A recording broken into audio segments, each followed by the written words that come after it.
IPL 18-ാം അംഗത്തിൽ 7-ാം round പോരാട്ടം തുടരുമ്പോൾ play off പ്രതീക്ഷ സജീവമാക്കാൻ ടീമുകൾ രണ്ടും കൽപ്പിച്ചിറങ്ങുകയാണ്. 200 എന്നത് സുരക്ഷിത സ്കോർ അല്ലാതായി മാറിയിരിക്കുന്നു IPL-ൽ.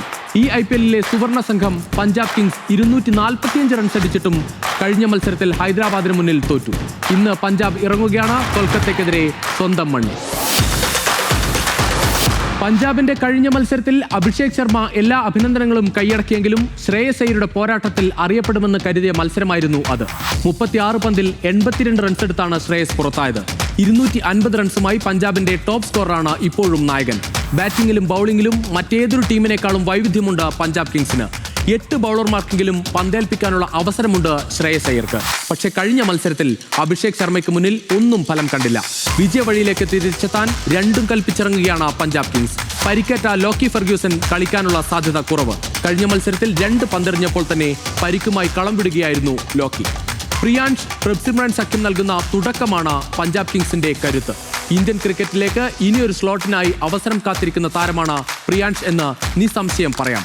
അവസാന മത്സരത്തിൽ 13 പന്തിൽ 36 റൺസ് എടുത്ത പ്രിയാൻഷാണ് വെടിക്കെട്ടിന് തുടക്കമിട്ടത്. ചെന്നൈക്കെതിരെ 42 പന്തിൽ 103 റൺസ് അടിച്ച് പ്രതിഭ തെളിയിച്ചു പ്രിയാൻഷ്. ആഭ്യന്തര ക്രിക്കറ്റിലും കഴിഞ്ഞ സീസണിൽ മിന്നും പ്രകടനമാണ് പ്രിയാൻഷ് നടത്തിയത്.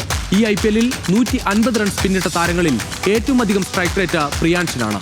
220 സ്ട്രൈക്ക് റേറ്റിലാണ് പ്രിയാൻഷിന്റെ മിന്നും പ്രകടനം. ചെന്നൈയെ ചെപ്പോക്കിൽ തകർത്ത് തരിപ്പണമാക്കിയാണ് കൊൽക്കത്ത മൊഹാലിയിലെത്തുന്നത്. ചെന്നൈയെ 103 റൺസിലൊതുക്കി 11-ാം ഓവറിൽ മറികടന്നതോടെ റൺ റേറ്റിലും കുതിപ്പ് നടത്താനായി കൊൽക്കത്തയ്ക്ക്. കൊൽക്കത്ത നിലവിൽ 5-ാം സ്ഥാനത്തും പഞ്ചാബ് 6-ാം സ്ഥാനത്തുമാണ്. ഇനി നേർക്കുനേർ പോരാട്ടത്തിന്റെ കണക്ക് നോക്കാം.